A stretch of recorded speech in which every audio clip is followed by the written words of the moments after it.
Hello and welcome to Catholic Answers Live. I am Psychedelics, your host, and I am acutely aware that you wait to see who's he going to say is on the show today. So don't worry, it's good news. It's Jimmy Akin today, 2 hours with Jimmy Akin, and it's an Ask Me Anything of the internet variety, all the questions here from the internet. Jimmy, of course, senior apologist here at Catholic Answers, and the proprietor of Jimmy Akin's Mysterious World, among many other things. Jimmy Akin, thank you for being here with us.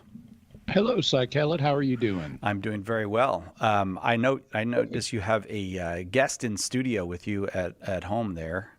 Oh, yeah. My sister's out of town when we're recording this, so I'm taking care of her dog, Luna, who is a miniature Australian Shepherd. So you may see Luna in the background or even come up to me and try to get my attention while we're recording. But she doesn't make noise. She won't bark or anything like that? No, she is remarkably quiet. She does not bark. Occasionally, if she has a bad dream while she's asleep, she may howl, but that's pretty rare these days. And she'll make a little woof noise if she thinks she hears someone coming to the door. So she has an alert function, but she doesn't bark apart from that. She will whine when she wants attention. But that's pretty much it. Bark, whine, or woof, whine, and howl, but only on rare occasions. And the howl is when dreaming. Yes. Oh, I wonder if she's maybe running with the pack in her dream. And well, maybe. It's hard to say, but she's never, apart from the first 6 weeks of her life, she's never had a dog pack. The family is her pack. Mm-hmm. So, and it's neat. She identifies my sister's home as her territory, and she identifies my home as her territory. But she only does the woof noise when she's in her territory, because it's a territorial defense. If we're out for a walk and we meet somebody, she doesn't make any noise. But if she's here or at my sister's house and someone comes to the door, she makes the woofing noise to alert us that someone's on the territory. What a sweet dog, Luna. All right, well, you might see her wandering around there in Jimmy's studio. I won't give up. Or doing the deadly head thrash, because she's a dog, she's got hunting instincts. And so she'll play with toys and savagely whack them around with her head. She defeats those toys. She's got a new spider toy, so she's been playing Bash the Spider. All right. As I was going to say, I won't be giving out the phone number because it's an internet open forum today. Lots of people get questions in every different way to us here at Catholic Answers. These have gotten to us via the internet, and we've got them all lined up for Jimmy. The first one is from Fred T2W. What are your thoughts on determinism and free will? Can they be combined? Okay, so let's start off with the definition of determinism. Determinism is the idea that you can predict with infallible certitude what's going to happen at a particular instant by analyzing the factors in the situation that led up to that incident. So the outcome of what's going to happen is determined. And everybody agrees there's lots of stuff in the world that is determined, the entire natural world, at least on the level of physics and chemistry, that's determined, although some physicists would say we also have an incorporation of randomness, but that's actually debated. In any event, you can pretty much predict, at least with macroscopic objects, to quote Mr. Spock, if you take a hammer and you drop it on the surface of a planet with a positive gravitational field, it's going to fall. And that's just determined. You can, so you look at the factors preceding the event, and you can predict exactly what's going to happen in the event. And lots of stuff in the world works like that. Free will is something different. Now, there are two major understandings of free will. According to one school known as compatibilism, free will just means you're not being forced to do something you don't want to do. And that version of free will is compatible with determinism. So, for example, in Christian circles, Calvinists are compatibilists, and they will say that your will really is determined based on the factors that God has set up around you. But you're not being forced to do something against your will, and so your will is free in that limited sense. And this view is called compatibilism because it has a version of free will that is compatible with determinism. So everything's still fully determined, and your will is only free in this limited sense of you're not being forced to do something you don't want to do. But most folks look at that and say, yeah, that's not really working for me. If your will really is determined, then it's really not free in the relevant sense. And so most advocates of free will are advocates, and this includes in the Catholic Church, are advocates of what's known as libertarian free will. And libertarian free will is neither determinism nor is it random. Instead, you as an intelligent agent have the ability to make one choice or a different choice at a moment of decision. And that form of free will, libertarian free will, is not compatible with determinism. And so it would indicate that the universe contains not two forms of causation, determinism and randomness, but a third form of causation, which is free will. And this form of free will would only apply to creatures that have free will. So it wouldn't apply, for example, to robots, but it would apply to us. And this understanding of free will is the one that is favored by Catholic doctrine, and it's the one I support. All right. Thank you very much, Fred T2W, for that question. This next one comes, we got time to get another one in before we have to go to the break. So we'll go to JH. How does God know he's not a brain in a vat? Well, because God knows everything. He's omniscient. He has all possible knowledge, and therefore God knows that he is not a brain. In fact, he does not have a physical body at all, and so he is not a brain, and he is therefore not a brain in a vat. God is aware of every reality and every possible reality, and he knows that by his own nature, he's real, so he's aware of everything about his own nature, and he is aware that he is an invisible spirit that does not natively have any physical form, and therefore he is not a brain in a vat. All right. JH, I hope that satisfies you. This is going to be a 3-question before the break day. Suni wants to know this. My 5-year-old asked, did Jesus' death on the cross make God the Father sad? Okay, and by the way, it's not only 3 questions before the break, it's 3 questions and talking about Luna before the break. That's right, so, yeah. The answer is that I think is yes and no. The answer is no, because it was God's plan for Jesus to go to the cross. And so Jesus was doing what God the Father willed that he do. But I think, and so in that sense, it would not make him sad. But in another sense, I think you could say it made him sad, because the only reason Jesus went to the cross was because we had misused our free will and sinned, and we needed Jesus to put things right. And so the fact that Jesus had to do this in order to save us is something that would make God sad, because if we had not sinned, then we would not have needed this redemption. And so I think there are things about the crucifixion that would make God sad, but there are also things about the crucifixion that God said, this is what needs to happen given what's happened with humanity. Thank you so much, Suni, for that question. Now we come to the time for the break. Jimmy Akin is our guest. It's an internet Ask Me Anything today on Catholic Answers Live, and we'll get right back to it after this on Catholic Answers Live. Catholic Answers Live.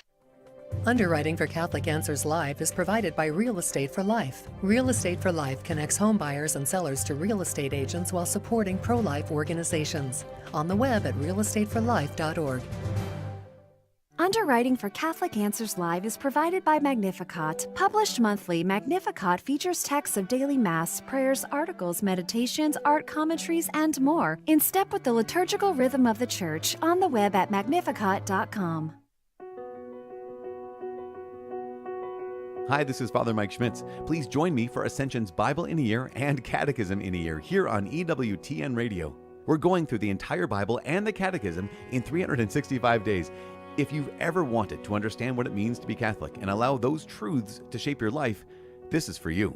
Bible in a Year and Catechism in a Year with Father Mike Schmitz, tonight at 10 p.m. Eastern, 7 p.m. Pacific on EWTN Radio.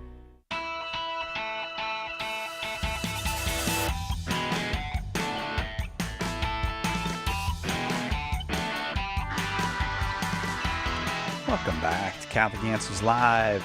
I am Cy Kellett, your host. Happy to be here with Jimmy Akin and a pile of questions from the internet. It's an internet Ask Me Anything for Jimmy Akin. Jimmy, senior apologist here at Catholic Answers, does a bunch of podcast work. And so you can find Jimmy all over in the podcast world, including in his very popular podcast, Jimmy Akin's Mysterious World, with hundreds of episodes now available. Consistently one of the top documentary podcasts out there. But now also you do lots. Actually, you do lots of stuff. I'm not even going to try to list it.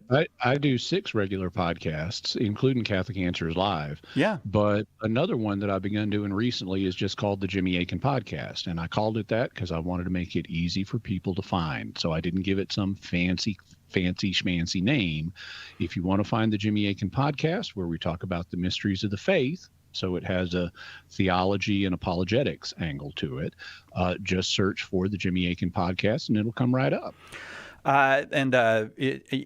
Wherever you find people on the internet, you probably find some Jimmy Akin material. So check out, and Akin, it's A-K-I-N. Easy, yep. Easy. A-K-I-N. No A's, T's, E's, or S's in it, just Akin.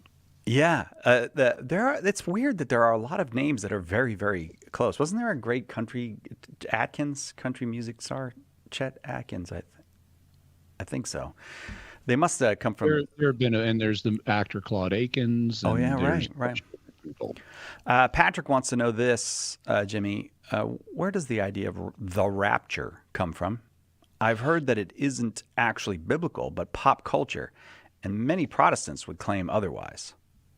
Okay, so there's sort of 2 ways we could answer this question. One way is in terms of what texts in the Bible rapture supporters appeal to. Now, first, though, we should define what the idea is. Everybody agrees that when Jesus comes back, believers in Christ, including the dead who are going to be raised, will be caught up to be with him. Paul says that flat out in 1 Thessalonians 4:17. But and so what people who support the idea of a quote unquote rapture believe is that when that happens, it's not actually the end of the world. It's a few years before during which a big tribulation will happen. And then after that tribulation, there's going to be 1,000 years where Jesus personally reigns on the earth. And then after that, there's going to be a final unleashing of the forces of evil. And then after that, we get to the end of the world. So this event, in their view, is more than 1,000 years before the end of the world. Problem is, that is not supported by the Thessalonian literature. In both First and especially in Second Thessalonians, St. Paul is envisioning Jesus coming back at the end of the world, not more than 1,000 years before the end of the world. So 1 Thessalonians 4:17 really doesn't do it for you. There are basically no passages in the book of Revelation that refer to an event like this. And so where advocates of this view will turn next is the Olivet Discourse in the Gospels, where Jesus talks about how at a certain point in history, there will be 2 men in a field, one will be taken and the other will be left. There will be 2 women grinding at a mill, one will be taken and the other will be left. And they say, aha, that's the rapture.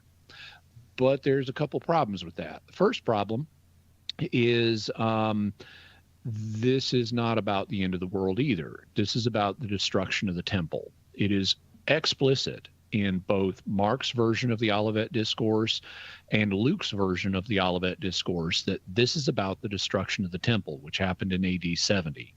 And Matthew also indicates his version is about the destruction of the temple, but he's also got a little bit of extra material at the end that does apply to the second coming. But this isn't that. This is about the destruction of the temple. And that it also is not the kind of rapture they're thinking of, because Jesus sets this up by saying it'll be like it was in the day of Noah, where you had people marrying and giving in marriage and doing their normal lives. And then the flood came and took them all away. So, except for Noah and his family. So the flood is a symbol of judgment. And consequently, when you got the two men in the field and one of them is taken, Jesus means gets taken away by judgment. And when you got the two women at the mill and one of them is taken away, the one who's taken away is the one who's being taken away in judgment. So this is a prophecy of how when in the late AD 60s, the Romans invade, leading up to the destruction of the temple, some of the people are going to get taken off and killed. And so that's what Jesus is talking about there. This is not the rapture of the righteous at the end of days. This is the taking away of the wicked who are going to die in this war. So that kind of exhausts it for passages that you can appeal to in the Bible to support the idea of a pre-tribulational rapture. None of them really work, which leads to the other way that we can answer the question, which is historically, where did the rapture come from? Well, it was popularized in the 1800s by a man named John Nelson Darby. And John Nelson Darby was a nonconformist in Britain, nonconformist meaning he was not a member of the Church of England. And instead, he was affiliated with a group known as the Plymouth Brethren. And so this got popularized in the circles of the Plymouth Brethren. There is some argument that has been made that the idea of this rapture actually predates John Nelson Darby and can be traced to a group earlier in the 1800s known as the Irvingites, who were a prophetic movement, and allegedly one of their prophetesses was in a trance and this was revealed to her. That's disputed, but there is some argument. But what we can say with confidence is that John Nelson Darby was really the guy who popularized it. And the way that happened was he made a disciple, I guess you could say, of an American man whose name was Cyrus Ingersoll Schofield, or C.I. Schofield. And it was through Schofield that the idea really caught on, because what Schofield did was he published a Bible. And in his Bible, he put a bunch of notes that popularized his theology. And people would read the notes and they would say, well, it's in the Bible, it must be true. But they're really just his opinions. And so he published what's known as the Schofield Reference Bible, and that became extraordinarily popular in America. And so that's how the idea of the rapture came to America and spread here. It was through the Schofield Reference Bible. And it took a while to kind of percolate through the Protestant world here in America. Even in the early 20th century, the idea of the rapture was not popular in American Protestantism, but with World War II and the looming Cold War, it got a lot of popularity, which has now begun to recede. There are a lot more American Protestants who are reevaluating the situation and looking back more at historic forms of Protestant eschatology and that don't involve the rapture. Patrick, thank you very much for that question. A little bit of a long one here from Cara. I am a later in life convert, and I did not baptize my two now young adult children as infants. Is it possible to conditionally baptize them due to their other parent preventing their baptisms? The situation they are in is not typical. I gave birth to them within a same-sex marriage prior to conversion, and then I was radically converted. The same-sex marriage ended 10 years ago. I am now married to a man in the Catholic Church. Neither of the children desire to attend catechism classes, and my son is 17 and my daughter is 20. I pray a novena daily for baptism for them to occur. It's the St. Therese of Lisieux novena, asking for her prayers for my children. Thank you, Jimmy, and God bless you. Well, thank you very much for asking, Kara. Basically, you're doing the right thing. You're praying for your children, and you're, apparently having conversations with them about the faith, at least some of the time, when it's appropriate. And those are good things to do. But it's not possible at this point to baptize them because they are above the age of accountability. And so they have to make, unless one of them is like mentally handicapped and has not reached, the use of reason, which I assume is not the case because you didn't mention anything like that. But if they are developmentally normal as a 17-year-old and a 20-year-old, they already have the use of reason. And so they have to make their own decision about whether they want to be baptized or not. And so it's okay to baptize small children who are below the age of reason, but once they get the use of reason, they get to start making their own decisions, and that includes about whether they want to be baptized or not. So for now, it sounds like the best you can do is keep praying for them, and when it seems opportune, have discussions with them and encourage them to grow closer to God. Kara, thank you very much. I do hope that was helpful to you. Thank you so much for the question. This one comes from Johan, I'm going to say Johan. I'll pronounce it that way. Hello, Jimmy. I am Catholic from Africa. Mm-hmm. How can I help people around me who refuse to be Christian or Catholic, saying it is because it is an invention to keep Africa poor, calling it the, quote, white man's religion? Well, so there's two charges there. The first is that Christianity was invented to keep Africa poor, and the second is the claim that it's a white man's religion. Well, in regard to the first claim, that's total nonsense. Christianity was invented in Israel by Jesus of Nazareth, and it was not to keep Africa poor. There is no discussion of keeping Africa poor in the entire New Testament. So it's simply factually incorrect. The reason Christianity was invented was to bring mankind forgiveness for their sins. That's why Jesus died on the cross. Jesus died on the cross so that we could all be forgiven. He didn't die on the cross to keep Africa poor. That's just a complete non sequitur, to use a Latin phrase. Non sequitur means it does not follow. And so that's just a completely erroneous idea. Christianity is not about keeping people poor, whether Africans or anyone else. It's about helping us all become spiritually rich by being given forgiveness. So that deals with the first charge. When it comes to the second charge, well, actually, it's not white man's religion. It's every man's religion. That's why there are Christians who are white and Christians who are yellow and Christians who are brown and Christians who are black. And if they ever come up with green and purple and blue people, they'll be Christians too. So this is not a religion for just one race. This is a religion for everybody. And that's been the case right from the very beginning. Now, it's true that Jewish people are white, but very early on, we see Christianity spreading to people who were not white. In chapter 8 of the book of Acts, Philip the evangelist meets a eunuch from Ethiopia who's in the court of Queen Candace, and he converts. He becomes a Christian, and he's the first non-Jewish, non-Samaritan person to become a Christian. So actually the first convert to Christianity outside of Judaism and Samaritanism was black. And there have been lots of great black Christians down through the centuries. Ethiopia, for example, is famous as a country that has a pronounced Christian population. In recent years, there has been a lot of evangelization in Central Africa, and there are lots of Central African people who are black and Christian. And even not just ordinary people, but some have been ordained priests and bishops and been declared cardinals. And there have even been cardinals who have been considered as possible candidates for the papacy, like Cardinal Lorenzi a few years ago. People thought seriously about him as a possible future pope. And I'm expecting that within my lifetime, we are very likely to have a Black African cardinal as pope.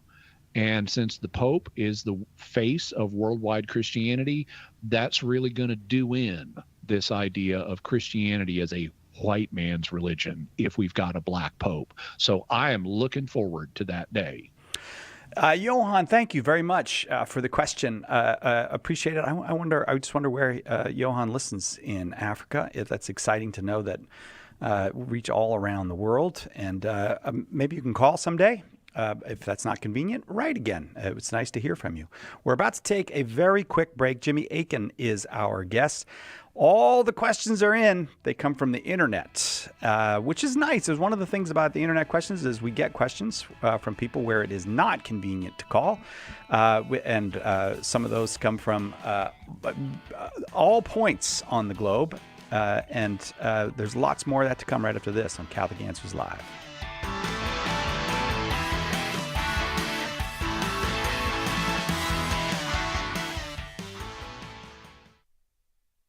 What was the church like in its infancy? In a word, Catholic. And Joe Heschmeyer has the receipts. In his best-selling book, The Early Church Was the Catholic Church, he gives you the details from the historical records of the first 2 centuries of Christianity. Right now, get a copy for just $10, plus free shipping if you live in the continental United States. Get more information and order The Early Church Was the Catholic Church at theearlychurchwascatholic.com. Is orthodoxy an alternative to the Catholic Church? In a time of uncertainty for many Catholics, orthodoxy can look like greener pastures. Answering Orthodoxy, the new book from Catholic Answers Press, explains why Catholics who are thinking of leaving need to think twice. There are important reasons to remain in the Catholic Church and convincing answers to Orthodox claims. Order your copy of Answering Orthodoxy today at shop.catholic.com or ask for it at a good Catholic bookstore near you. Is the Catholic faith still a rock amidst the waves of history? Why does it so often seem to be a mess? In his latest book, Confusion in the Kingdom, best-selling author Trent Horn helps you to get to the roots of the present chaos, explaining the destabilizing movements within Catholicism and exposing the harm and scandal progressive Catholicism has caused. Order your copy of Confusion in the Kingdom today at shop.catholic.com or ask for it at a good Catholic bookstore. Our Lord needs articulate defenders of the truth to spread the joy of the Catholic faith. Catholic Answers monthly giving club, Society 315, helps you fulfill the call in 1 Peter 3:15 to always be prepared to make a defense for the hope that is in you. For as little as $10 a month, you'll help Catholics grow in faith, bring lapsed Catholics home, and lead non-Catholics to the truth. Go to casociety315.com and join today.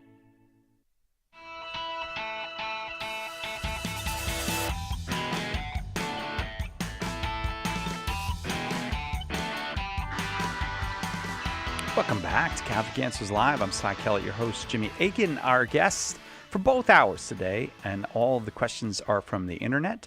That means I get to read them. This one comes from, and the names are sometimes internet type names. This is Black Crayon 8. And I think it's funny that you had to get the Black Crayon 8. Tried Black Crayon 1. Nope, somebody's already got that Black Crayon 2. All right, Black Crayon 8. Hi, Jimmy. Someone had asked if there would be bacteria in heaven, and you said it's possible if God allows us to eat and heaven is like a big banquet with the saints. So if we eat in heaven, does that mean there's death in heaven since things would have to die for us to eat it?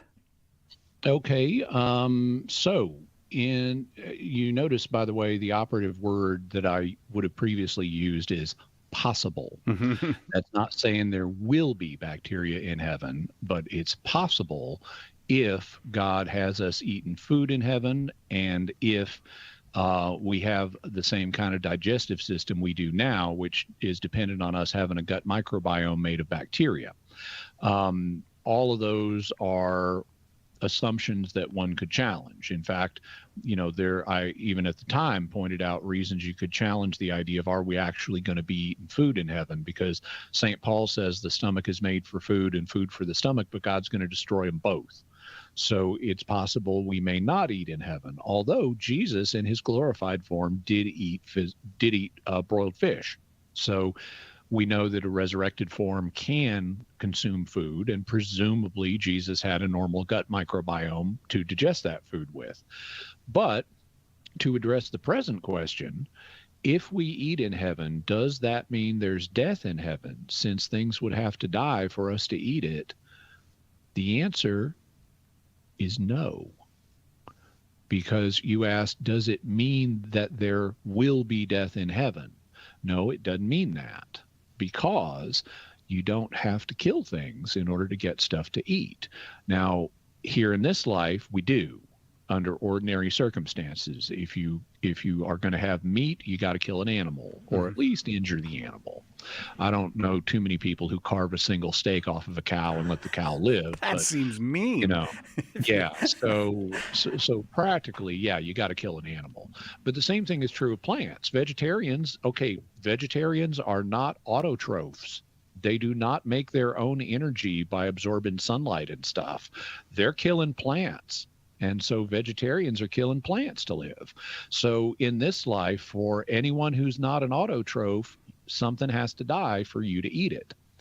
And since no humans are autotrophs, that means things die for every human to eat in this life under ordinary circumstances.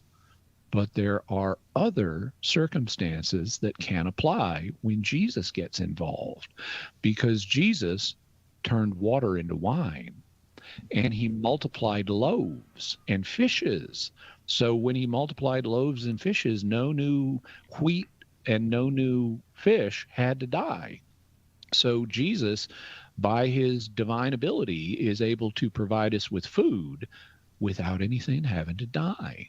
And so now, if we eat in the next life, he may choose to do that. He might not. We might still have animals that are, used for food that die, or plants that are used for food that die.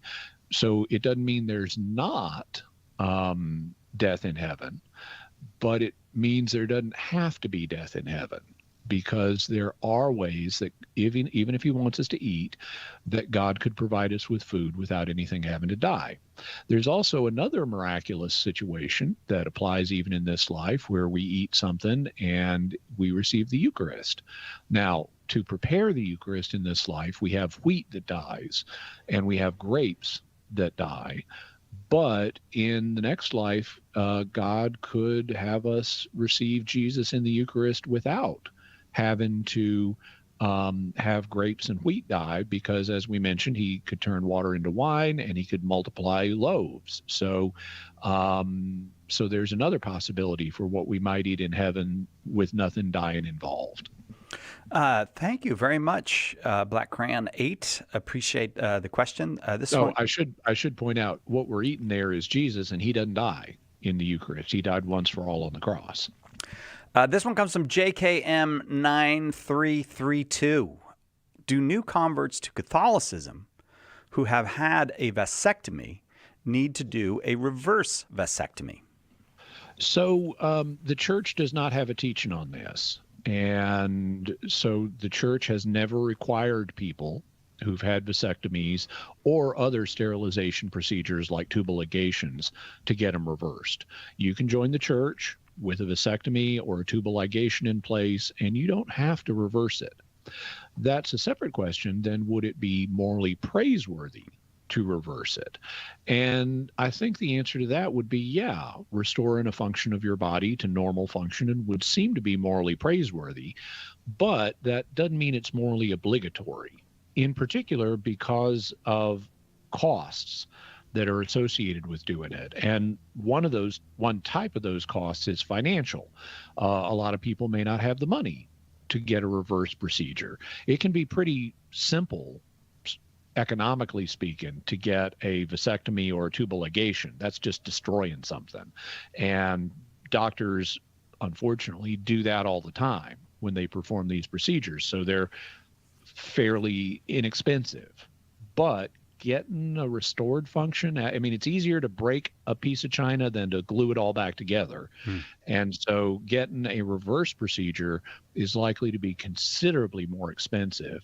And not everyone's going to have the financial resources for that. They may need to devote their money to other things. Also, there can be complications. My understanding is that these don't necessarily have a high success rate. So even if you spend the money, you may not get the function back. And that means gives you another reason to maybe not want to spend that money, depending on your likelihood of getting the function back. And also there can be risk of infection, although that's pretty minimal these days, at least until the superbugs arrive. But then I'm also given to understand that in some cases, like in male reverse vasectomies, there can be pain as an ongoing side effect. And given how male parts work and how mobile they are, the recovery could be extensive and painful. So I'm not an expert in this field, and a doctor who does reverse vasectomies might come along and say, oh, Jimmy's wrong. It's super easy and super convenient and so forth.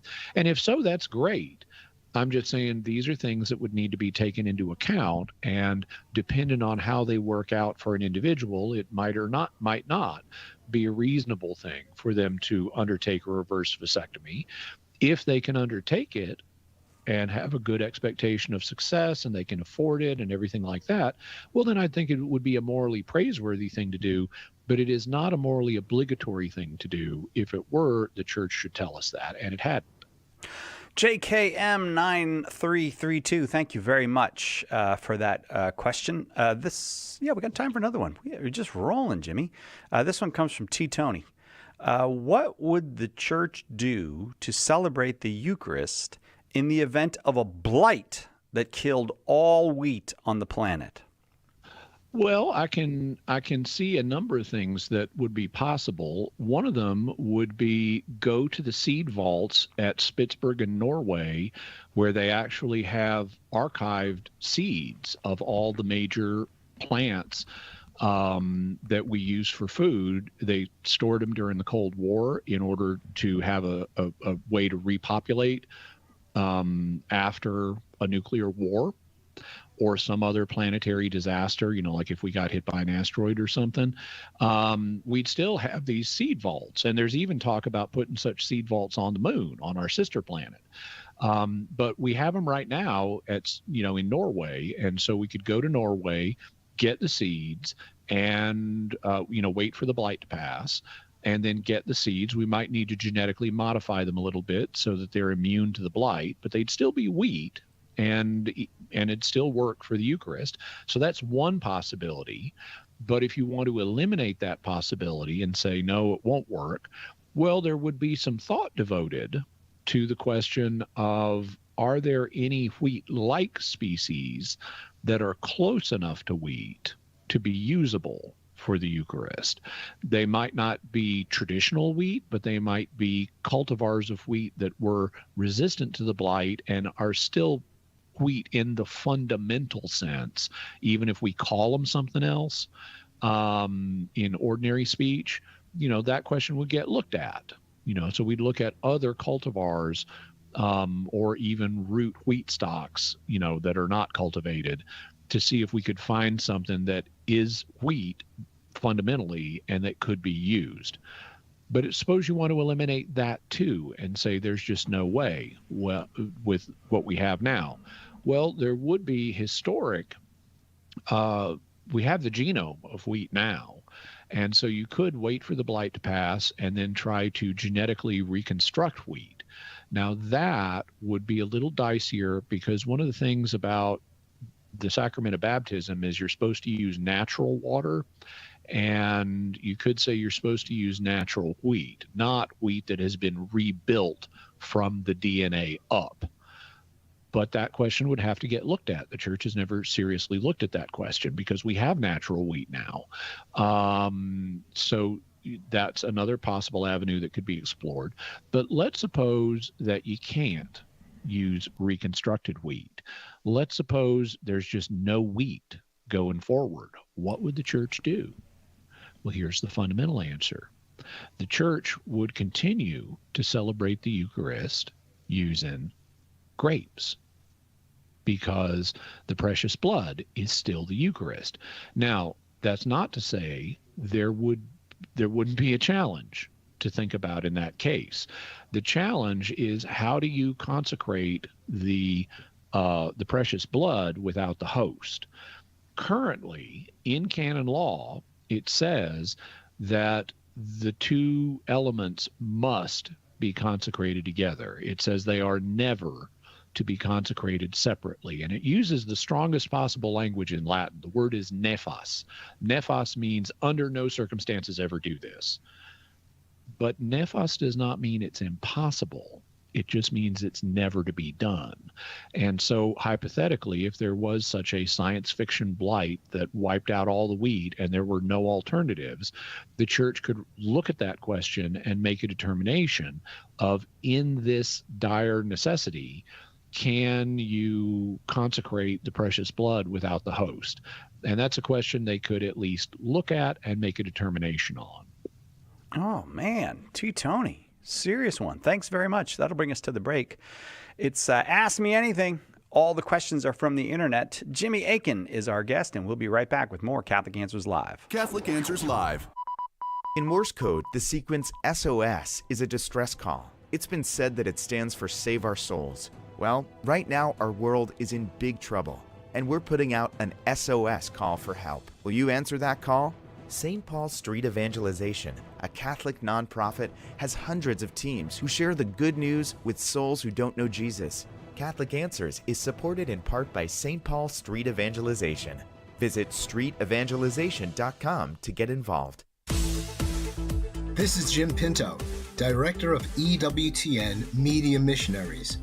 EWTN's mission is to spread the eternal word and to teach others that Jesus Christ is the way, the truth, and the life. You can help EWTN share the good news by becoming a media missionary.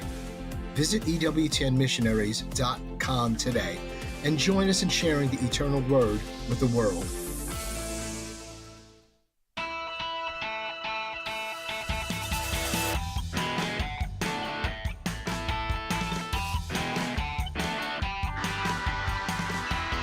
Welcome back to Catholic Answers Live.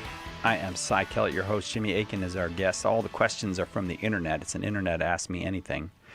And sometimes I think it's the date of their birth that people put after their name, but this can't be. It's linchpin 1872. That would make, I'm not good at math, but that would make. You got something against 142-year-old people? Is that what it is? 52-year-old people? 152 year. I got nothing against them. I just don't think they can use a computer to get the question to us. But a linchpin, if you are 152 years old, I apologize. You're an ageist. In this case, I have to say I'm a bit of an ageist, yes. I feel like people who were alive during the McKinley administration probably can't use a computer. I'm a bit of an ageist on that one. The linchpin wants to know this. How should Christians understand these words of Jesus? For truly I say to you, until heaven and earth pass away, not the smallest letter or stroke of a letter shall pass from the law, until all is accomplished. Therefore, whoever nullifies one of the least of these commandments and teaches others to do the same shall be called least in the kingdom of heaven. But whoever keeps and teaches them, he shall be called great in the kingdom of heaven. Doesn't this mean the law of Moses still applies to Christians? No, because the Mosaic law was only ever binding on Jewish people. It was not binding on Gentiles ever. And so consequently, Gentiles would not be obliged to, for example, keep kosher or keep the Sabbath or keep other ritual observations. Now, of course, they still need to be moral people. They still need to keep God's moral law, but they don't need to keep the Mosaic law because that was part of the covenant made with the Jewish people at Sinai. So at most, it would only apply to Jewish people. But we have more data. because St. Paul covers this same kind of area in his letters, and he indicates that he is personally at liberty with respect to the Mosaic law. So he says he either adopts it or doesn't adopt it, and he's just as inspired as the Gospel of Matthew is. He either adopts it or doesn't adopt it, depending on the situation he's in. He says, to a Jew, I became as a Jew so that I might win the Jews. To a Gentile, I became as a Gentile so that I might win the Gentiles. So he doesn't consider himself bound to the Jewish law anymore. And he even refers to Christ as the terminus, the end of the law. And that seems compatible with one of the things Jesus says here. This is at the beginning of the Sermon on the Mount in Matthew chapter 5, if you want to look it up. Jesus says that not a stroke of a letter is going to pass away until all is fulfilled. And okay, that's the historic Christian interpretation. Jesus fulfilled the law.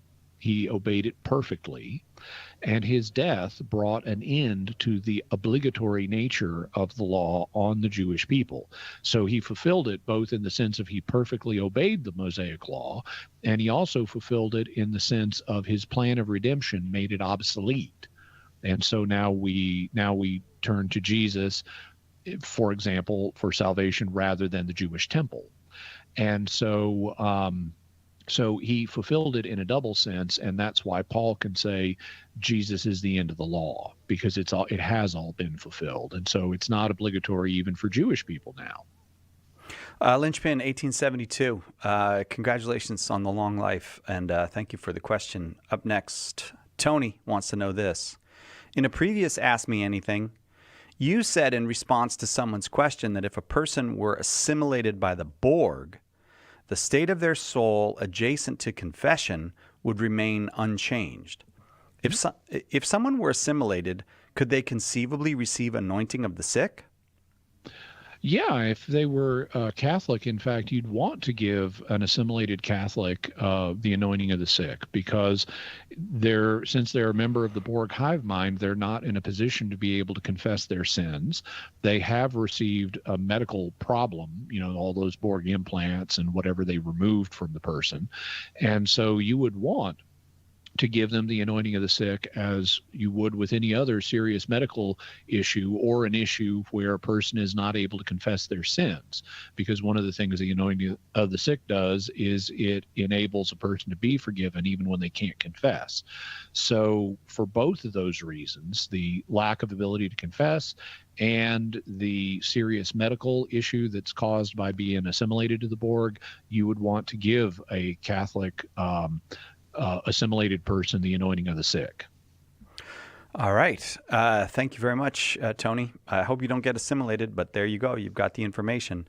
Benjamin wants to know this. To what extent can a priest alter the words of the Mass? For example, a priest at a chapel I go to says, "This is Jesus, the Lamb of God," instead of "Behold the Lamb of God," which I think is quite beautiful, but I am unsure if it's correct. So in the rite of Mass that was used previous to the year 2010 in America, there were a variety of places. It wasn't throughout the whole Mass, but there were a number of places where it would say things like, "In these or similar words, the priest says." And so because it said "or similar words," that meant he could kind of paraphrase it. He needed to say basically the same thing, but he had liberty to phrase it however he wanted. And that went away. At least substantially it went away. There are still some places in the Mass where the priest can formulate things in his own words, but it's principally the homily these days. It's not all over the place to the extent it was. And the Lamb of God is not one of those places. So what does the law provide when there isn't an exception for the priest gets to phrase things however he wants? Well, it says, the canon law says that no one on their own authority shall remove, add to, or modify what's in the liturgical books.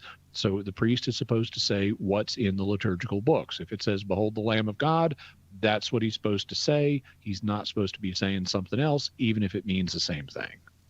All right, Benjamin, thank you very much for the question. This one comes from Tafazi. Read channel description.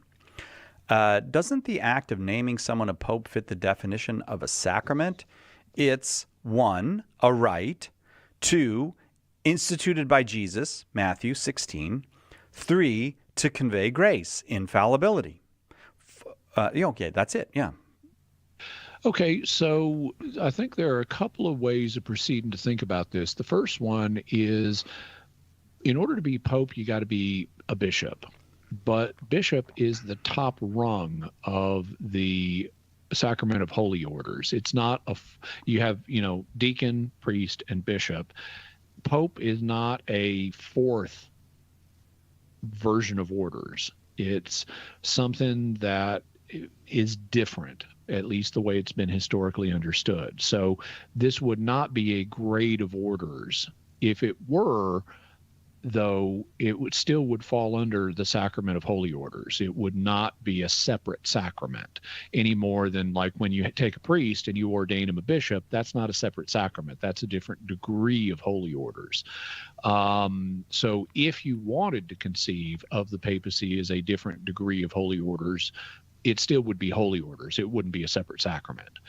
On the other hand, there's another way of looking at it, which is what kind of grace is being communicated by the sacraments. Now, there are different graces with some sacraments and others, like, as we mentioned, anointing of the sick. It may communicate the grace of healing. But principally, when people think about the sacraments communicating grace, they're thinking of one specific grace, sanctifying grace. And getting created a pope does not communicate sanctifying grace. It may carry with it the ability to teach infallibly under very specific circumstances, but that charism is not the type of grace that is typically associated with the sacraments. Normally, that's sanctifying grace. And so if you define a sacrament as a rite instituted by Jesus to convey grace, and by that you mean sanctifying grace, then the becoming pope is not going to count as a sacrament for that reason. There can be other graces, like I mentioned, the grace of healing with the anointing of the sick, and with the spouses in a matrimony, you have the graces needed to live the matrimonial state. But it's typically understood they also get sanctifying grace from the sacrament, and we don't have a tradition establishing that the Pope gets sanctifying grace from his consecration as Pope. Oh, very good. All right, Tafazi, read channel description. Thank you very much for that one. Do you want me to try this next one, Jimmy? Skip over that one because it's long and go to the next one for the moment. All right. Jesus Loves You asks this: are Orthodox bishops and Old Catholic bishops and sedevacantist bishops real bishops? Well, Orthodox bishops, yes, and that's true whether they're Eastern Orthodox or Oriental Orthodox. And surprisingly, Eastern and Oriental mean something different in this case. The Eastern Orthodox churches are not the same as the Oriental Orthodox churches, but they do. They are genuine bishops. You then mention Old Catholic bishops, and Old Catholic bishops, by and large, will be validly ordained as bishops, but they've also ordained some women bishops. And so the women bishops are not real bishops. Then we come to sedevacantist bishops. And the answer is going to be, it's like with the Old Catholic bishops, it's going to be a mix. Some of them may have valid lines of holy orders, but others of them don't. Some of them just end up proclaiming themselves bishop, and those are not going to be real bishops. Others have been ordained by self-proclaimed bishops. Those are not going to be real bishops. But if they do have valid holy orders from some properly ordained bishops in the past, then they would presumably be genuinely bishops, even though they're sedevacantists. Jesus loves you. I love your moniker. Thanks very much for the question. Lots more questions to come. Jimmy Akin is our guest, and it's an Ask Me Anything of the internet variety. Lots more internet questions to come for Jimmy Akin on Catholic Answers Live right after this.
Welcome back to Catholic Answers Live. It's an Ask Me Anything with Jimmy Akin this hour.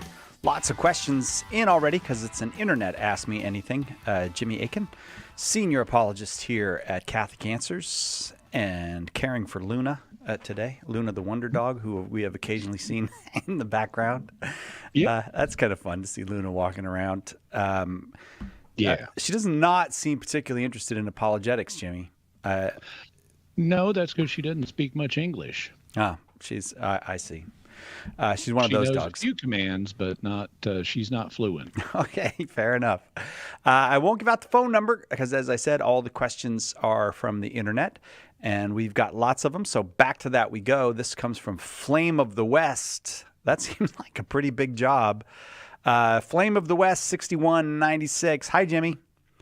What does a real paranormal investigator do? And what methods do they use compared to all, quote, ghost hunter, sensationalist types out there? I've had a couple of genuine experiences myself, and I don't fall for the bogus methods, spirit boxes, SLS cameras out there. I'm Catholic and certainly don't think everything is demons, again in quotes, and I don't believe nonsense like tarot or go looking for these encounters. Just curious if there's any real scientific research in this area. Thanks. Yeah, there is. And there is scientific research. And there are even classes you can take in scientific approaches to investigating paranormal experiences like apparitions of ghosts and so forth. I've taken those classes. I'm certified as a paranormal investigator with the Office of Paranormal Investigations, and I have earned a certificate of investigating the paranormal, a scientific perspective. And so there is a scientific way of doing this. Now, it is field research because you can't bring an apparition into the lab and do tests on it. There is also laboratory parapsychological research, but that's a different thing.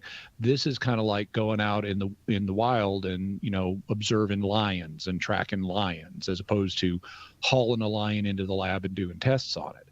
It's kind of the same thing. And it's very different than what you see on ghost hunting shows. Ghost hunting shows are entertainment, and they are not remotely scientific, even if they claim to be. And they are, well, entertainment is about the kindest way to put it.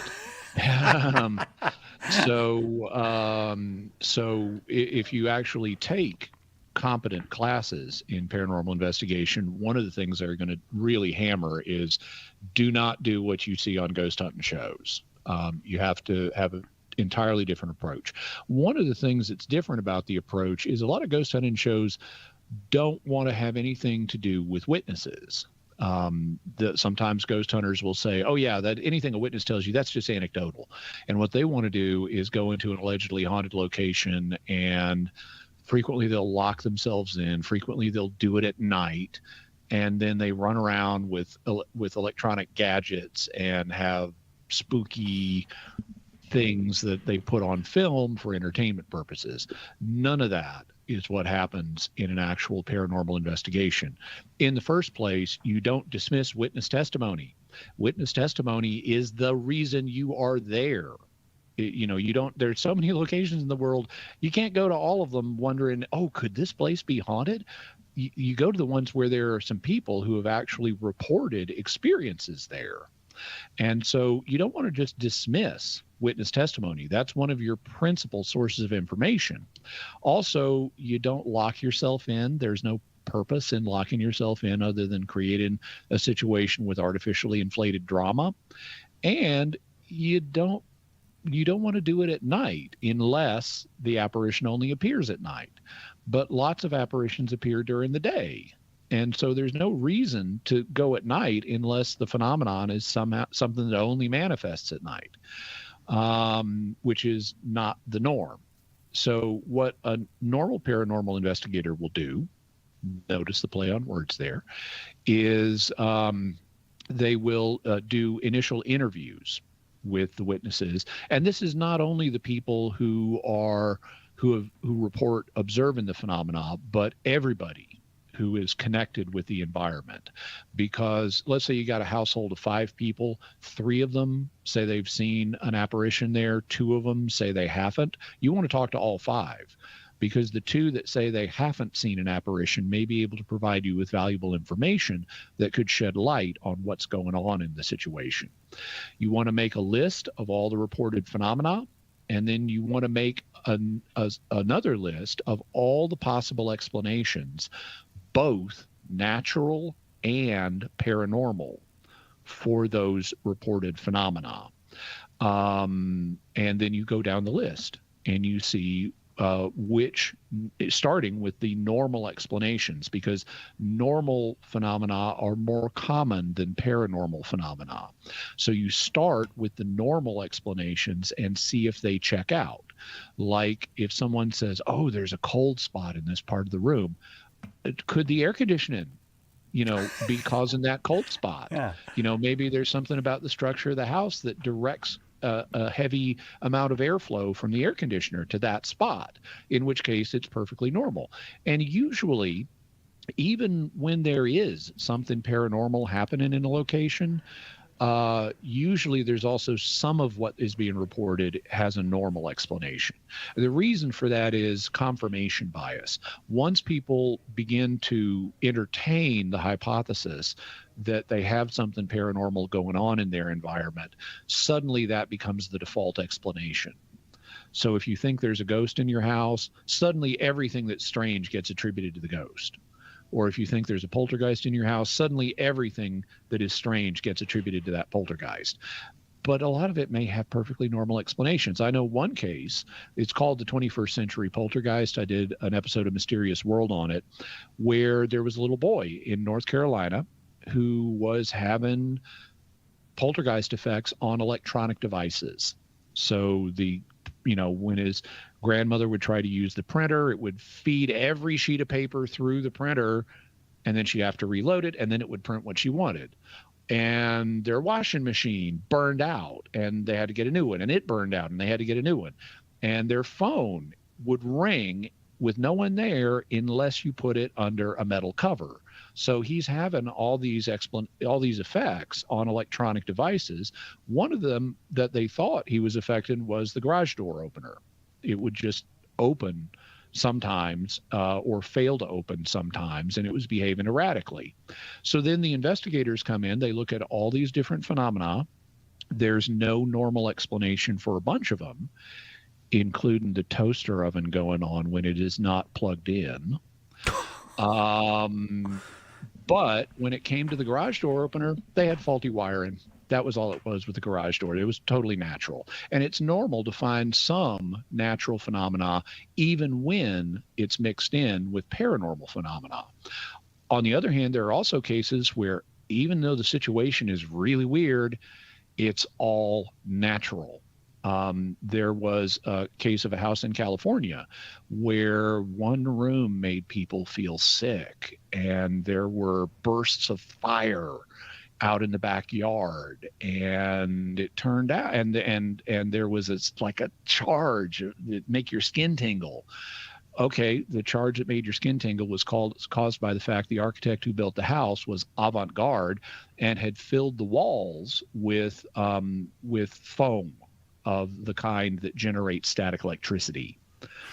And they could show this by taking a fluorescent light bulb, just the bulb, and waving it around, and it lights up because of the static coming out of the walls. And the one room made people feel sick because the avant-garde architect had not properly squared all the corners of the room at 90 degrees, and so they were all a little bit off of 90 degrees. And your brain's trying to make sense of that and conform them to 90 degrees, and it's not working, and it makes you feel weird. And there were bursts of fire in the backyard because they had built on a garbage dump, and it was methane leaking up from the ground, and the static from the walls is igniting the methane. So even though it sounds like something out of a horror movie, it was all totally normal.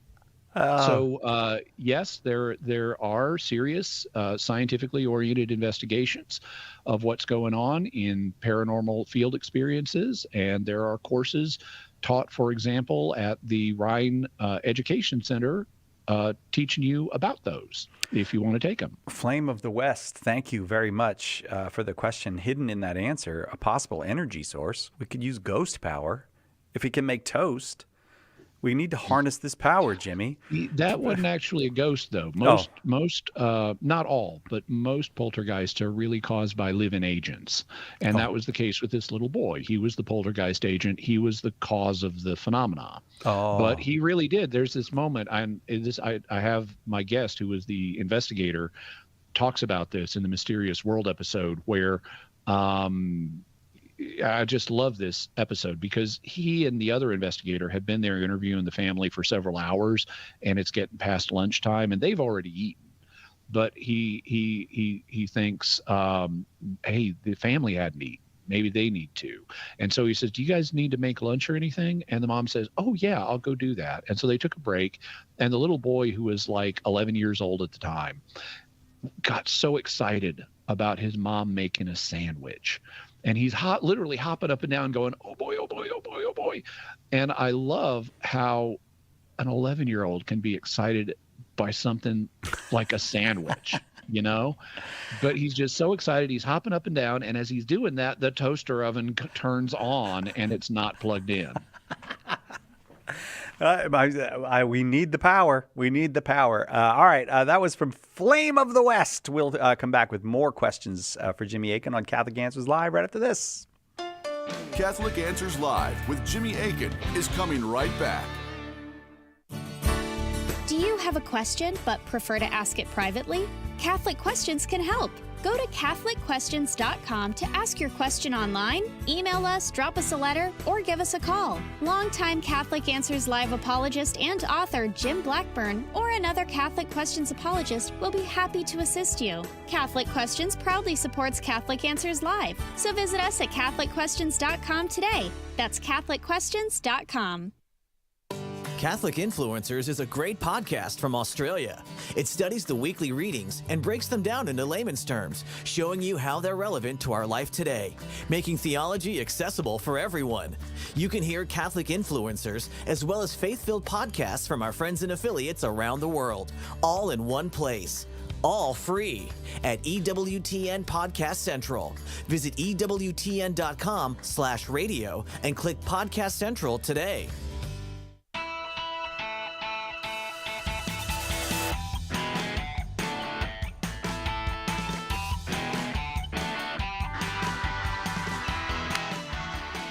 Back to Catholic Answers Live.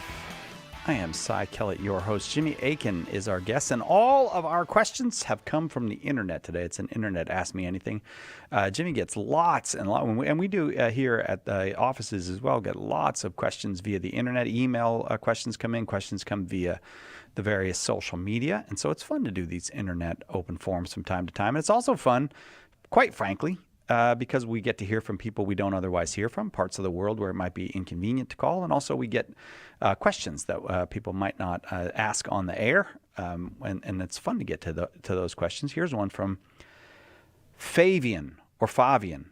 I'm not sure. I'm going to go with Fabian. In light of recent studies on psychedelics, such as psilocybin or DMT, being an effective treatment for depression, PTSD, and smoking cessation, how can Catholics understand this, and how does it apply to the Catechism of the Catholic Church, paragraph 2291? Okay, so let's deal with the general question first, and then we'll look at paragraph 2291. Well, there has been recent research that shows that various psychedelic substances may have a therapeutic effect. And if so, well, that's fine. And Catholic moral theology would say in those circumstances where it would genuinely have a therapeutic effect, it would be morally illicit to use it, assuming that there are no, counterbalancing factors, like it also causes big problems. If it is a net benefit to use it to treat some problem in a given situation, then all things being equal, you could use it. We want to be a little careful here, because number one, scientific fraud is rampant today. It's much more extensive than people realize. And secondly, because the history of claims regarding the therapeutic use of various psychedelic substances has been inflated. So there's a risk of any current scientific studies showing benefit that the science may be cooked. Because what happened with marijuana in the United States after it was made illegal in the early 20th century was by the mid to late 20th century, people said, well, maybe we can create a path to legalization by focusing initially on the therapeutic uses of marijuana, and we can get it legalized for that, and that can become the camel's nose in the tent that will then lead to widespread legalization. Now, having said that, I'm not saying whether marijuana should be totally illegal in all circumstances or totally legal in all circumstances or somewhere in between. I'm just saying it's a matter of historical record that this was the path that was used for legalization for marijuana.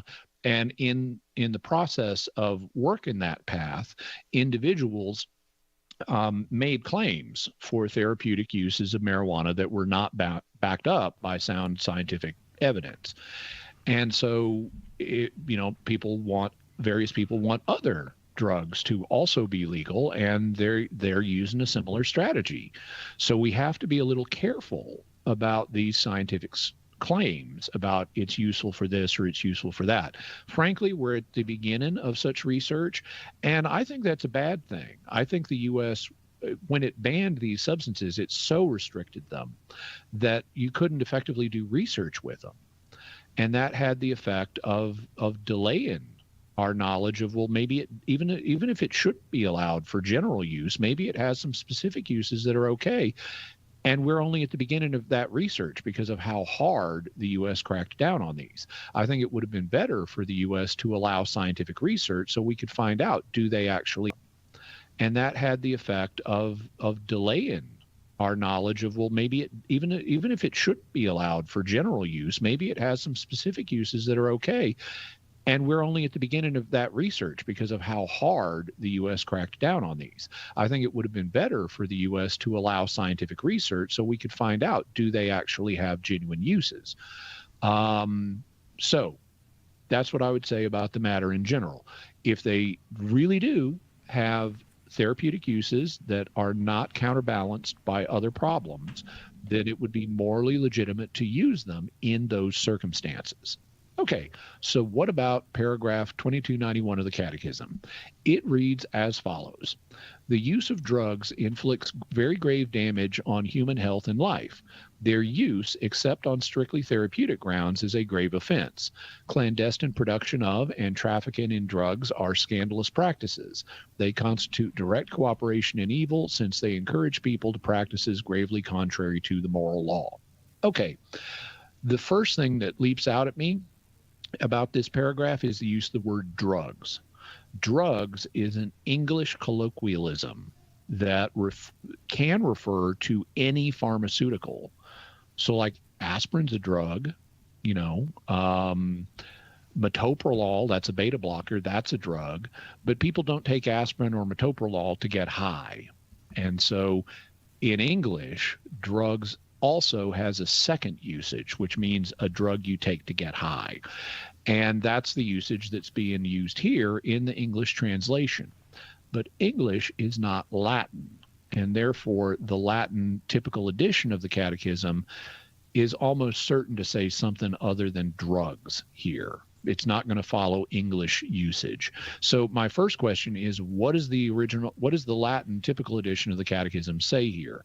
And the answer, because I looked it up, is instead of saying drugs, it says stupefactivorum medicamentorum, which would mean stupefying medications. So a medication you take to get stupefied. In other words, a medicine you take to get high. And so that's what the Catechism says, and it's not inconsistent with what I just reeled off, on the basis of Catholic moral theology. It says the use of stupefying medications inflicts very grave damage on human health and life. Their use, except on strictly therapeutic grounds, is a grave offense. So if you're just getting stupefied every day, that's going to cause harm. That's a grave offense. But you can do them for therapeutic reasons. If you really have a condition that will be successfully treated by the use of a stupefying medication, then you can use the stupefying medication. You just don't want to ruin your life with it. Then there's the second thing that the paragraph says, which concerns clandestine production and trafficking in, and it uses the same term, stupefying medications. It says that the clandestine production and trafficking of stupefying medications are scandalous practices, and they involve cooperation with evil since they encourage people to practices contrary to the moral law.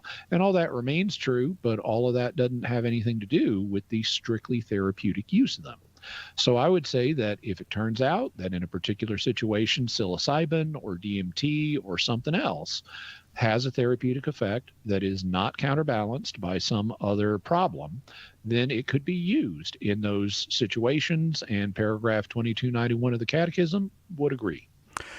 Thank you, Fabian, very much for the question. I do hope that was helpful to you. This one comes from Travis. Jimmy, what are your thoughts on reverse speech?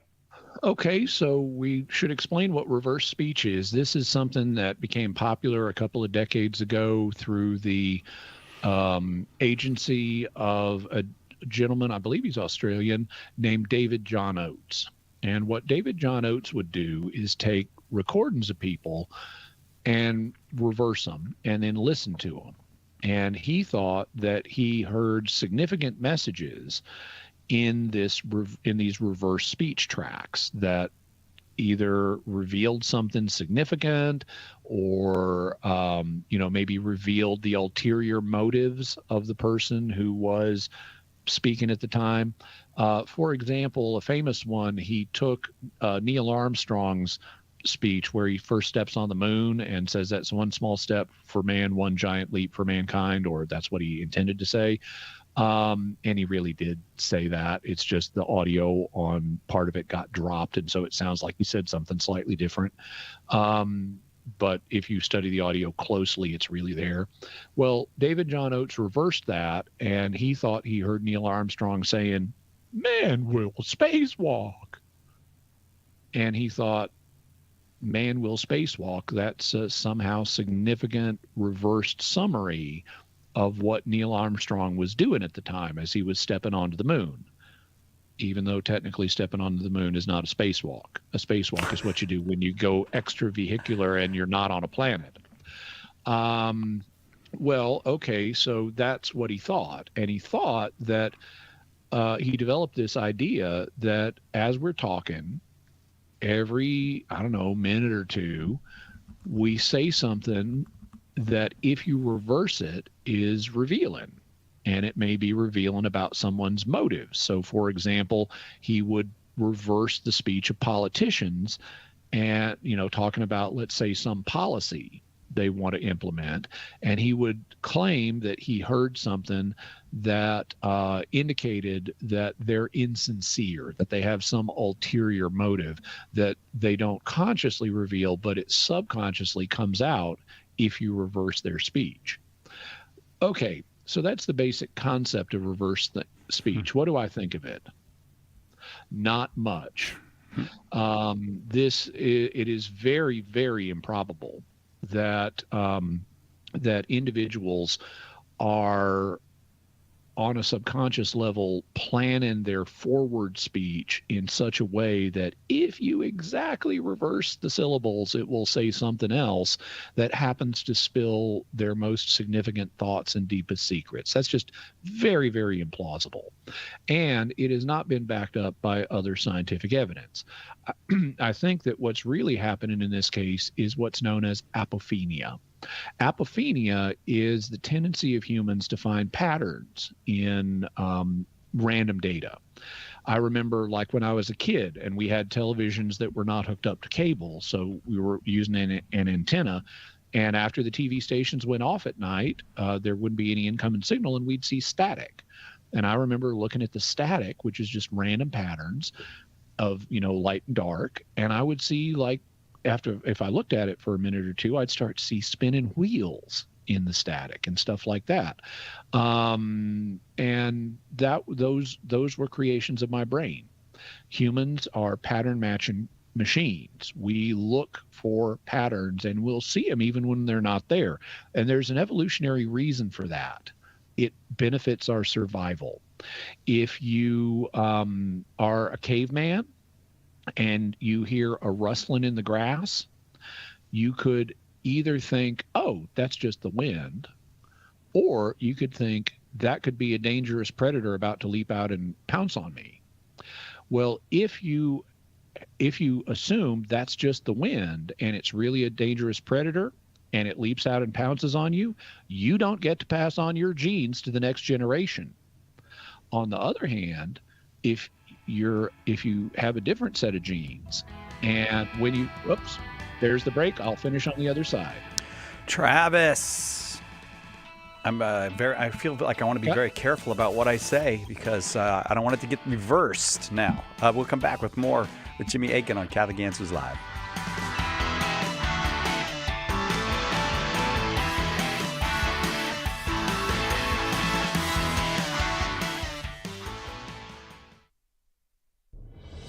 When the resurrected Jesus appeared to disciples on the road to Emmaus, they didn't recognize him until the breaking of the bread. The same is true today. In the Holy Eucharist, we really meet Jesus. In The Eucharist is Really Jesus, author Joe Heschmeyer explains how knowing Jesus in the Eucharist is the key to understanding all of Christian faith. Order your copy of The Eucharist is Really Jesus today at shop.catholic.com or get it at a good Catholic bookstore. Our Lord needs articulate defenders of the truth to spread the joy of the Catholic faith. Catholic Answers monthly giving club, Society 315, helps you fulfill the call in 1 Peter 3:15 to always be prepared to make a defense for the hope that is in you. For as little as $10 a month, you'll help Catholics grow in faith, bring lapsed Catholics home, and lead non-Catholics to the truth. Go to casociety315.com and join today. We hope that one of the things that we communicate here at Catholic Answers Live is that our Catholic faith allows us to be fully serious about all the problems we encounter in the church and in the world, but it also lets us have light hearts and maybe even mix in a bit of fun, and that is exactly what our good friend Joe Heschmeyer does in his popular podcast, Shameless Popery. You should check it out at shamelessjoe.com. Joe's got a deep grasp of the faith, morals, the teachings of the church, all that, but he's also got a witty conversational style. He entertains and he informs, but you will leave equipped to better answer the most common challenges, misconceptions, and questions about the Catholic faith. He's got insightful guests, he does on-air debates, and he takes a close look into all the things that you want to know about as a Catholic living today. You'll walk away knowledgeable and filled with joy. Look for Joe on his YouTube channel. Check him out at shamelessjoe.com or wherever you get your podcasts. And if you like what you hear, become a patron.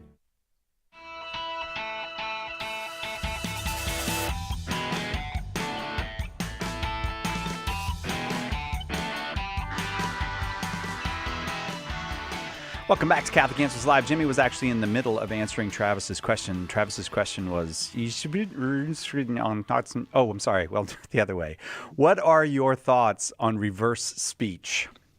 Yeah, and I actually hit a pretty good cliffhanger for us because I was considering the question of why humans are such pattern finders. Yeah. And I mentioned that, you know, if you're a caveman and the bushes are rustling and you assume it's the wind, when really it's a predator that pounces on you, then you don't get to contribute your genes to the next generation. And that's where we ended.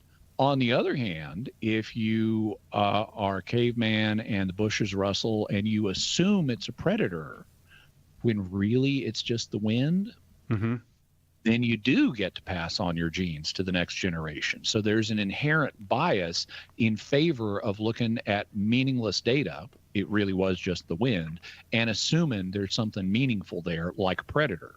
So we have an inbuilt margin of error, a safety bias to keep us safe and let us pass on our genes that favors seeing a meaning in meaningless data. And that is known as apophenia. There are also more specific versions of it.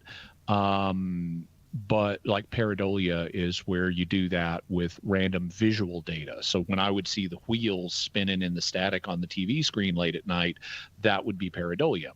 But apophenia is more general than that, and all reverse speech is apophenia.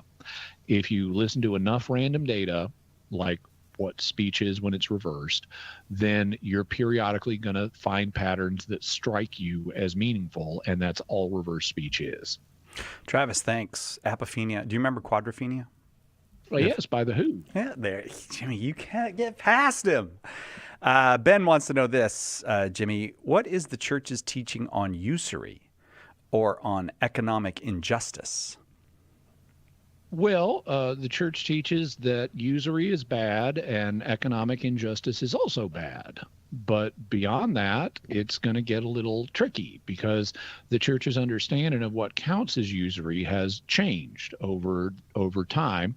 And originally it was assumed that any taking of interest is usury, but that was under an economic system where the economy was viewed as a zero-sum game, where in order for some people to get ahead, other people had to lose. And eventually it was realized that the economy is not a zero-sum game, and there are situations where taking interest can be beneficial, not just for the person who receives the interest, but for the person who receives the loan on which interest is taken, and that can actually stimulate investment and growth of the economy.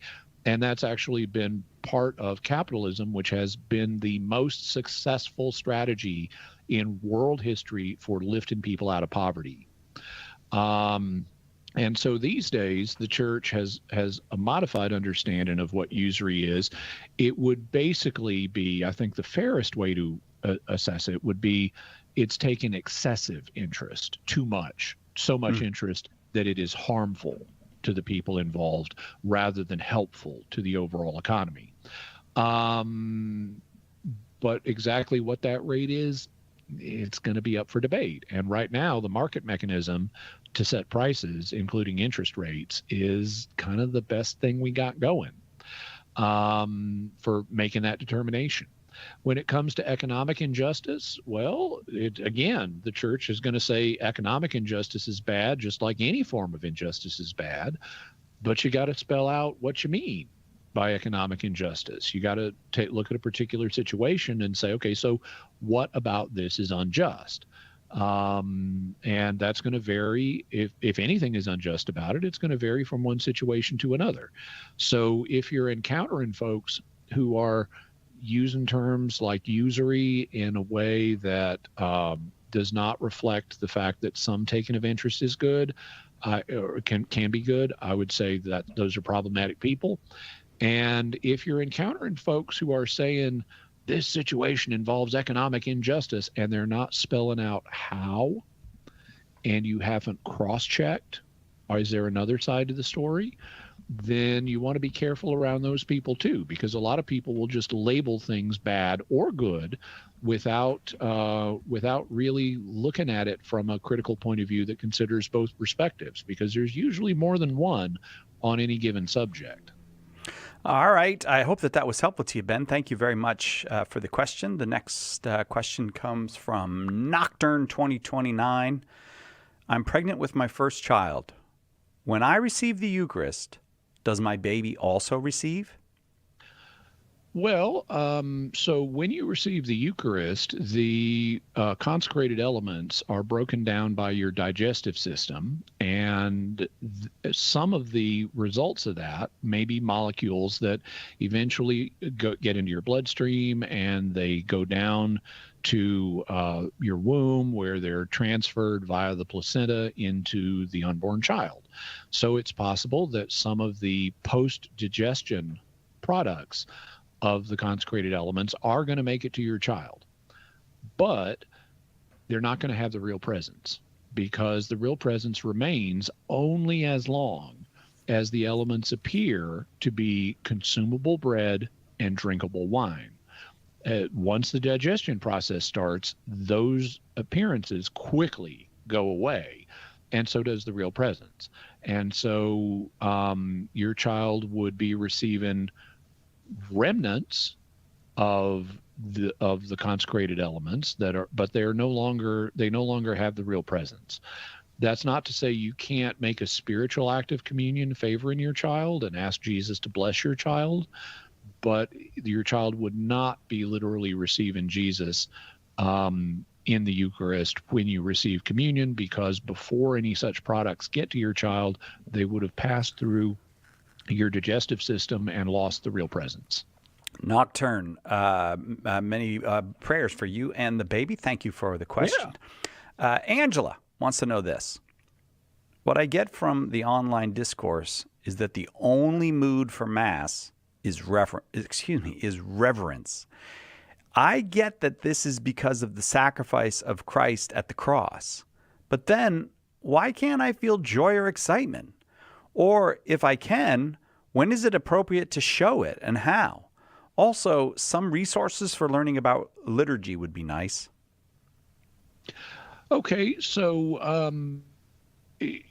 I'm sure you found people who are online saying stuff like the only appropriate mood to have in the liturgy is reverence, and you shouldn't get excited or whatever. And I would say those folks are wrong.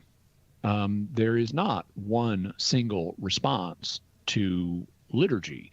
It's compatible with multiple different moods. And so we see an example of that in the case of David, when he brought the Ark of the Covenant to Jerusalem. It had been stored elsewhere, but he brought it to Jerusalem, and he was leading the procession, escorting the Ark, and he danced. He was experiencing joy, and he danced. And we know that was okay with God because his wife, his first wife, Michael, was looking down on him both literally and figuratively. It's like she was up, I guess, in a second floor watching David leading the procession and dancing, and she got in a snit about it. And she accused David of behaving like some common man who would dance. This was not dignified.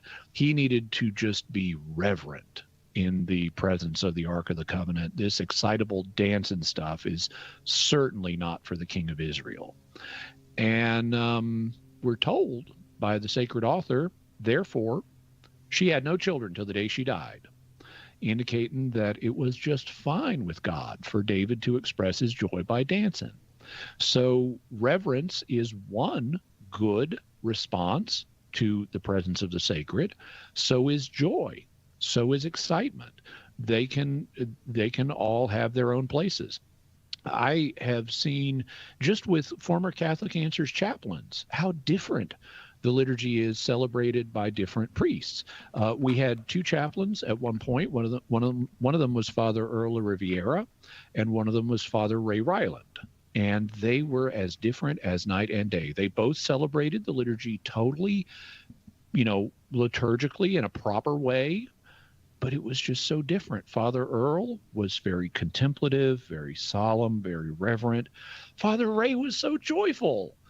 And they were both perfectly wonderful celebrations of the Mass. They were just different. And so there's more than one affective or emotional response that's appropriate to the presence of the sacred, including Christ in the Eucharist. You can feel reverent, you can feel joyful, you can feel excited. There's all of those are appropriate.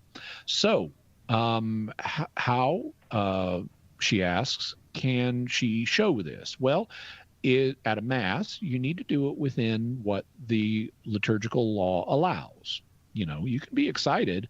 You just don't want to be disruptive with your excitement. You want to do, as the saying goes, you want to say the black and do the red. The black is what the people and the priest, but what the people say in the liturgical books. The red are the rubrics, the instructions for what the people do. So you want to follow the rubrics, you want to say the appropriate words, but you can say them reverently, you can say them joyfully, you can say them excitedly. All of those things are fine. And since she asked about what are some resources for learning about the liturgy, well, if you want to learn about the Mass, I would recommend getting my book, Mass Revision. It goes through the liturgical law of the Mass in great detail. Unfortunately, it's not available in print right now, but it is available electronically.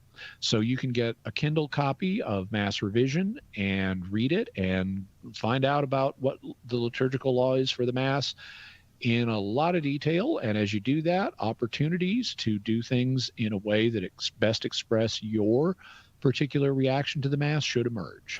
Angela, thank you. Brought us right to the break with that question. I hope that answer was helpful to you. We'll be right back with more Ask Me Anything, the internet version with Jimmy Akin on Catholic Answers Live. Hang on. Catholic Answers Live will return in a moment. Underwriting for Catholic Answers Live is provided by Real Estate for Life. Real Estate for Life connects homebuyers and sellers to real estate agents while supporting pro-life organizations. On the web at realestateforlife.org. One of the biggest mistakes a Christian can make is to try to do good without God's help. St. Therese said, "When we trust only ourselves and not God, our soul becomes incapable of virtue." Her remedy? Works of charity. And the greatest work of charity is to share the gospel. At St. Paul Street Evangelization, a Catholic nonprofit, we encourage you to share the gospel with someone who doesn't know Jesus. Catholic Answers is supported in part by St. Paul Street Evangelization, streetevangelization.com. Proclaiming the faith, changing lives. The year was 1999. The shrine of the Most Blessed Sacrament of Our Lady of the Angels Monastery in Hanceville, Alabama is consecrated. Mother Angelica says, "The happiest day of my life was the day this church was dedicated." To learn more about Mother Angelica's life and the history of EWTN, visit EWTN.com/Mother Angelica.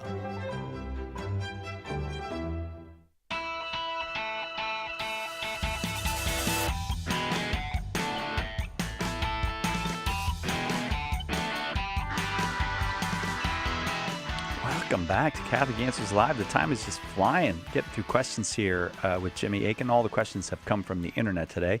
Jimmy Akin is senior apologist here at Catholic Answers. Check out his, he's got many podcasts. You can check out the Jimmy Akin podcast, Jimmy Akin's Mysterious World, or he's on with lots of other people. And this show is a podcast as well. So you can pretty much, if you enter the podcasting world, you're probably going to bump into Jimmy Akin at some point. Do check out Jimmy Akin's Mysterious World if you are at all interested in mysteries. Very popular, and more than 300 mysteries to investigate. Coming up on 400 mysteries to investigate with Jimmy. This question, Jimmy, comes from Noir CC. If God picks your time of death, wouldn't this mean he could choose if you go to heaven or hell? Because your will might be at point A towards God and at point B against God. So the answer is a definite maybe. It depends. Now, notice our starting premise here. If God picks the time of your death. So that's our starting premise. But that's all that no RCC has said, is God picks it. He doesn't say on what basis does God pick it. If God picks it on the basis of what state you are in spiritually at the time, then yes, God would be choosing whether you go to heaven or hell. If he sees, aha, Sai's in a state of grace right now, I want him to go to heaven, so here's his moment, and you die at that moment, then God would be choosing to have you go to heaven.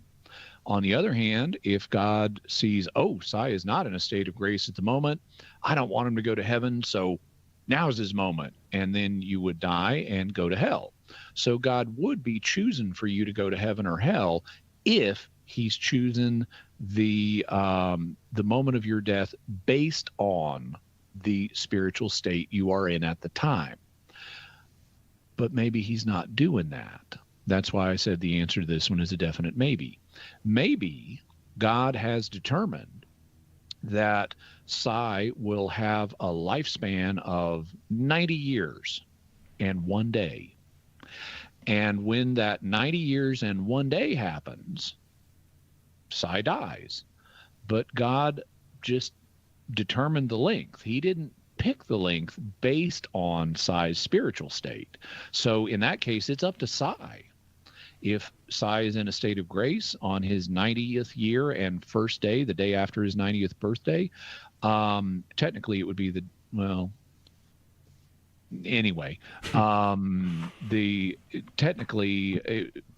it would be after, if he's just turned, the way we normally speak, 90 years would mean he's just turned 90.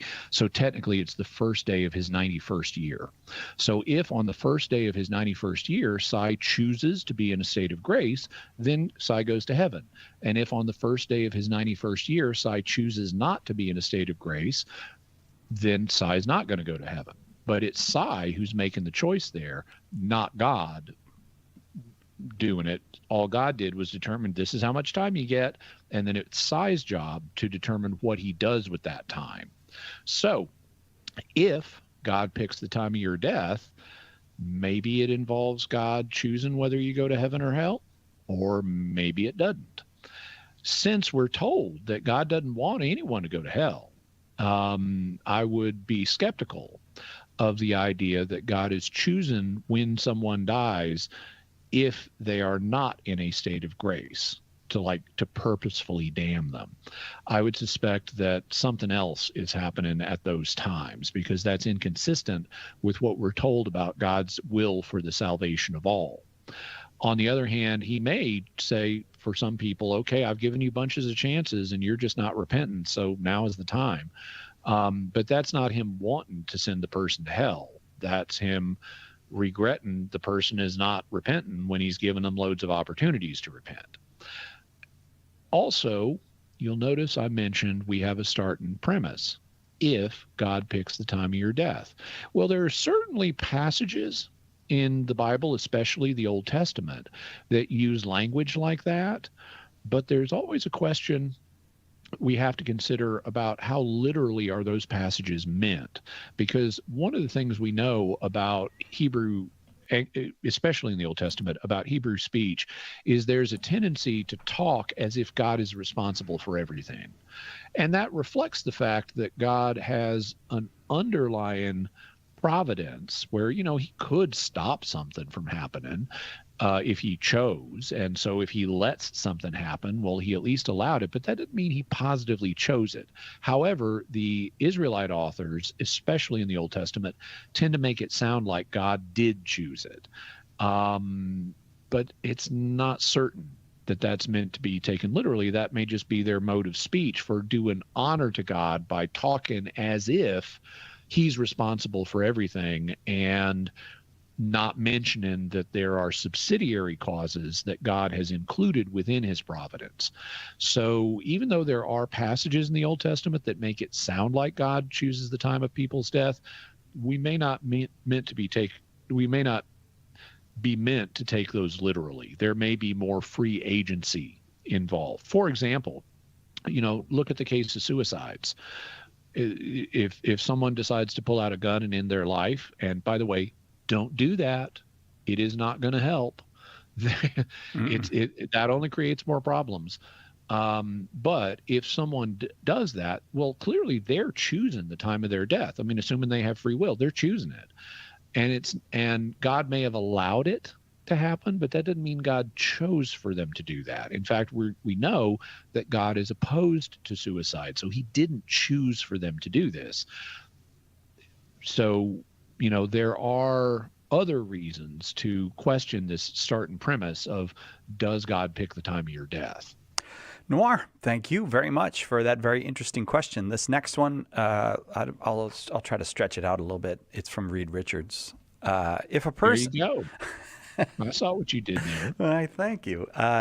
If a person is prayed for that may already be in heaven, can those prayers help other family members or someone else who might be in need of those prayers? Well, I don't, want to be an elongated man or a elastic lad or a plastic man. So I'll try to keep my answer short. If a person is prayed for that may already be in heaven, can those prayers help other family members or someone else who might need them? Well, this is a common thing that you hear from a lot of Catholic parents. They'll tell their children, if you're praying for someone, they'll tell their children pray for someone like grandma or whoever who may have passed on. And the kids will say, well, what if grandma's already in heaven? What happens with my prayers then? And the parents don't want to take the attitude that, oh, well, sorry, you're wasting your time then. So they have invented a folk explanation of, oh, don't worry, your prayer will help someone else who needs it. Well, that could happen.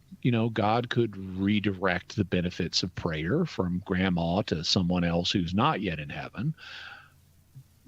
But I don't consider that a certain answer, because you're not literally praying for someone else. I mean, you are if you incorporate, or if grandma's in heaven, please apply this to someone else. I mean, you would be in that case.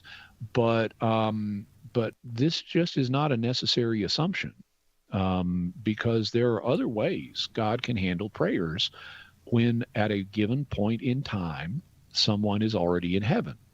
And this isn't just my view. This is Pope Benedict XVI's view. He pointed out in his encyclical Spe Salvi, when he talked about purgatory and talked about praying for those in purgatory, that the duration of purgatory cannot be calculated in earthly time. And therefore, your prayers for those who are in purgatory can be applied to the person when they're in purgatory, even though we have no way of calculating when that is from an earthly perspective. In other words, even let's suppose grandma got into heaven back in 2009, and I'm praying for grandma in 2024. God is outside of time. And so from his eternal now, outside of time, God sees my prayer for grandma in 2024. And because he's outside of time, he can apply it to grandma back in 2009 and help get her out of purgatory. So the idea that God needs to reroute our prayers is fundamentally mistaken. I mean, he could, but it's not necessary, because he sees all of our prayers, all in all of history, all in a flash, and can apply them wherever they're needed. So if I'm praying for grandma in purgatory, then it doesn't matter when grandma is in purgatory or when I pray for her. God can take my prayers for her whenever they occur and apply them to her when she's in purgatory. And so all those prayers, you can think of them as smart prayers. They seek their target. And they help the person that you mean to pray for. I've got a whole episode of Mysterious World on this. It's about time travel prayer. And so if you look up Jimmy Akin time travel prayer, you can hear all about this subject in more detail. Thank you, Reed Richards. Fantastic question. This one comes from Grace. If every man, woman, and child had to partake in the Passover meal in order to be saved, regardless of their age, why isn't it the same for the Eucharist now? Why do Catholics now wait until their first communion? Were all people, regardless of age, partaking in the New Testament times? Well, so it wasn't the case that every man, woman, and child had to partake of the Passover meal in order to be saved. On the original Passover, they had to celebrate the Passover in order for the angel of death to pass over their house, but their own individual salvation was not on the line. They were being saved from the angel of death, but they weren't being saved from their sins or being saved from hell or anything like that. Later on, it was understood that there were reasons why someone might not be able to receive to participate in the Passover meal. In fact, they in later times would have a second Passover for people who were not able to do it the first time. For example, you might be sick. Sickness was common in the ancient world. You might have an intestinal bug and not be able to keep any food down, or you might have been in a coma or and then you got better. And there are any number of reasons why you might not be able to keep the Passover. So the starting premise that every man, woman, and child needed to partake in the Passover in order to be saved is mistaken. And that consequently, God is able to give his grace to children even before they've been able to be initiated into the Eucharist. Their salvation is still secure as long as they don't commit mortal sin, and little kids aren't really good at committing mortal sin. So after they're baptized, their salvation's secure. Personally, I would favor giving communion to infants like happens in some Eastern churches, including Catholic ones, but it's not the Western discipline. Thanks, Grace. Thank you, Jimmy. Enjoyed those 2 hours. Yeah, my pleasure. That'll do it for us. We'll see you next time, God willing, right here on Catholic Answers Live.